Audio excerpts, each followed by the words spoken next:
हिंदू धर्म में 3 प्रकार के ऋणों से मुक्त होने की बात कही गई है। देव ऋण, ऋषि ऋण और पितृ ऋण। जैसे भगवान गणपति का पूजन प्रथम माना गया है, उसी तरह पितरों की पूजा भी अनिवार्य मानी गई है। जैसे भगवान गणपति माता पिता की पूजा को प्रथम मानते हैं, उसी तरह हम भी जीते जी माँ बाप की पूजा प्रथम ही करें। पर जो हमारे पूर्वज हैं, जो इस संसार से प्रस्थान कर चुके हैं, तो पितृपक्ष उनकी पूजा के दिन हैं। पितरों का उद्धार करने के लिए, उनकी आत्मा की शांति के लिए श्राद्ध कर्म करके पितृ ऋण से मुक्त हुआ जा सकता है। जो मनुष्य पितृपक्ष में पितरों को याद करते हैं, उनके निमित्त तर्पण करते हैं, उनके निमित्त श्राद्ध करते हैं, इससे पितरों को तृप्ति मिलती है।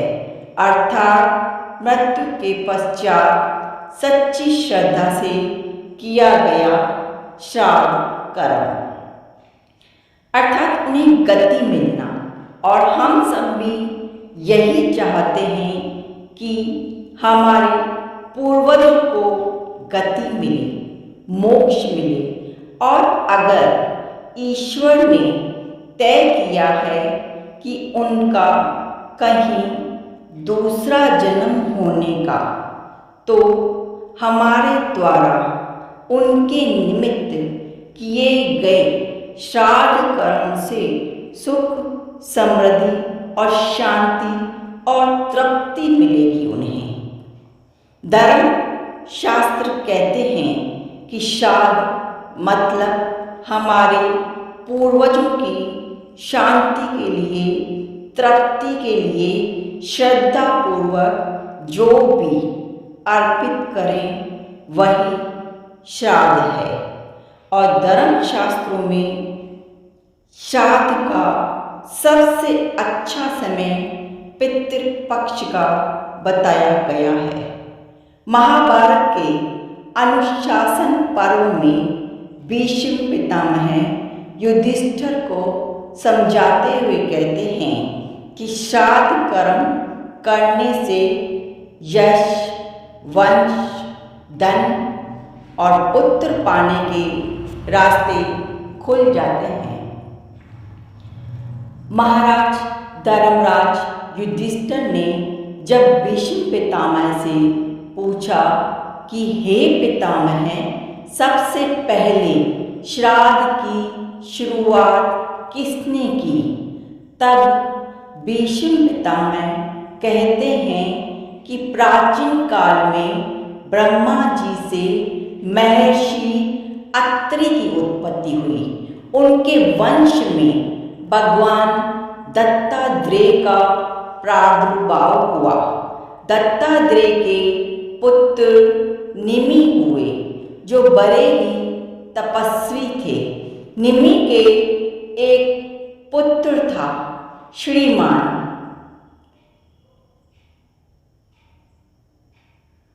जिसने बड़ी ही कठोर तपस्या करके काल धर्म के अधीन होकर प्राण त्याग दिए। महर्षि निमि ने धर्म के अनुसार श्रीमान का क्रियाकर्म किया।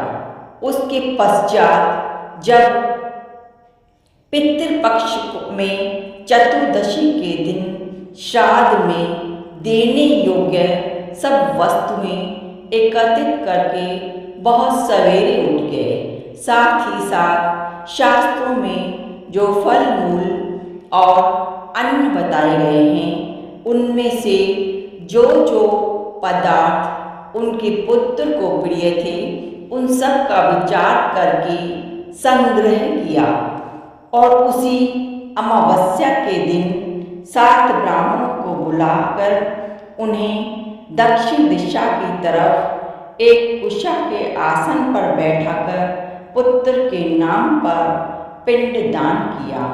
कुशा का आसन पवित्र माना जाता है।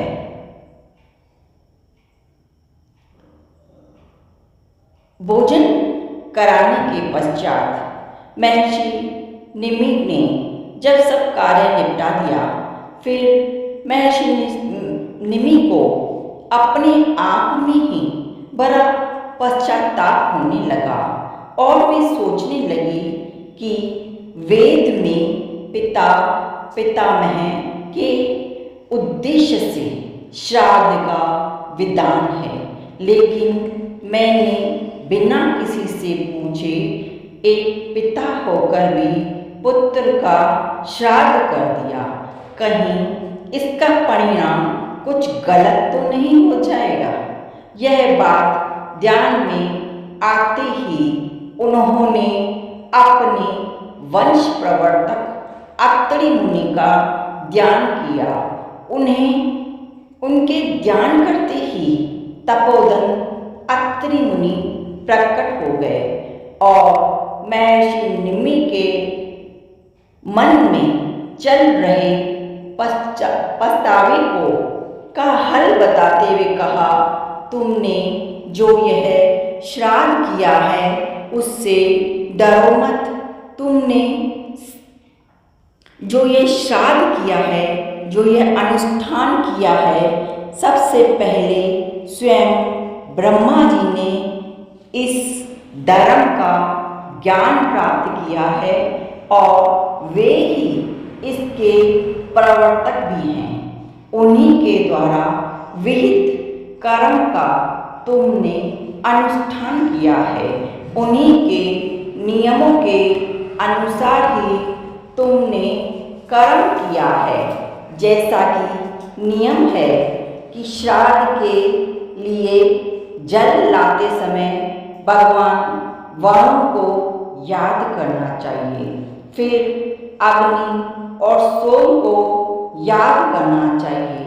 परमपिता ब्रह्मा ने कुछ देवता भी उत्पन्न किए हैं जो पितरों के नाम से ही जाने जाते हैं। उन्हें उश्रव भी कहते हैं। जो व्यक्ति उनकी पूजा श्रद्धा के साथ करता है, उसके पूर्वजों का नरक से उद्धार हो जाता है। अग्नि, सोम, वरुण और पितरों के साथ रहने वाले विश्व देवों को जब उनका भाग मिलता है तो वे प्रसन्न होकर हमारा कल्याण करते हैं। और इस तरह महर्षि अत्रि ने महर्षि निमि को श्राद्ध के बारे में विस्तार से बताया और अपने लोक को चले गए। इस तरह सबसे पहले महर्षि निमि ने श्राद्ध का आरंभ किया। उसके बाद सभी महर्षि देखा देखी शास्त्र विधि के अनुसार पितृयज्ञ का अनुष्ठान करने लगे। नियम पूर्वक व्रत धारण करने वाले धर्मपरायण ऋषि पिंडदान करने के पश्चात तीर्थ में जल से भी पितरों को तर्पण करते थे। इस तरह यह एक परंपरा सी बन गई। धीरे धीरे चारों वर्णों के लोग, ब्राह्मण, क्षत्रिय, वैश्य, शूद्र भी देवताओं और अपने अपने पितरों को अन्न देने लगे। कहा जाता है कि लगातार श्राद्ध में भोजन करते करते देवता और पितर पूर्ण तृप्त हो गए। श्राद्ध में जो भाग अग्नि को दिया जाता है उसके बारे में भीष्म पितामह बताते हैं कि जब एक साथ इतने सारे अन्न देवताओं और पितरों को पहुँचने लगे तो वे इतना सारा अन्न पचा नहीं पा रहे थे। इससे दुखी होकर वे ब्रह्मा जी के पास पहुँचे। वहाँ अग्निदेव भी मौजूद थे। देवताओं और पितरों की समस्या को सुलझाने के लिए ब्रह्मा जी ने अग्निदेव से कहा। अग्निदेव ने कहा, हे देवताओं और पितरों, अब से श्राद्ध में हम लोग साथ ही भोजन किया करेंगे। मेरे साथ रहने से आप लोगों का भोजन जल्दी पचेगा और आप लोगों का अनजीन दूर हो जाएगा, आपका दुख दूर होगा। इसलिए श्राद्ध में अग्नि का भाग दिया जाता है। अग्नि में हवन करने के बाद ही पितरों के निमित्त पिंड दान दिया जाता है। जिस तरह हम परिवार में मिल बांट कर रहते हैं, सभी को सभी का अधिकार मिलता है, इसी तरह पितर और देवतागण भी हमारा परिवार ही हैं। उन्हें हमेशा उनका भाग समर्पित करके ही हमें भोजन करना चाहिए, ऐसा शास्त्रों का विधान है। इससे वे सदा प्रसन्न रहते हैं, हमारे दुख दूर कर हमारा कल्याण करते हैं, सुख शांति प्रदान करते हैं। सभी पर पितृ और देवताओं की कृपा बनी रहे, इसी मंगल कामना के साथ सभी पितरों और देवताओं को कोटि कोटि नमन।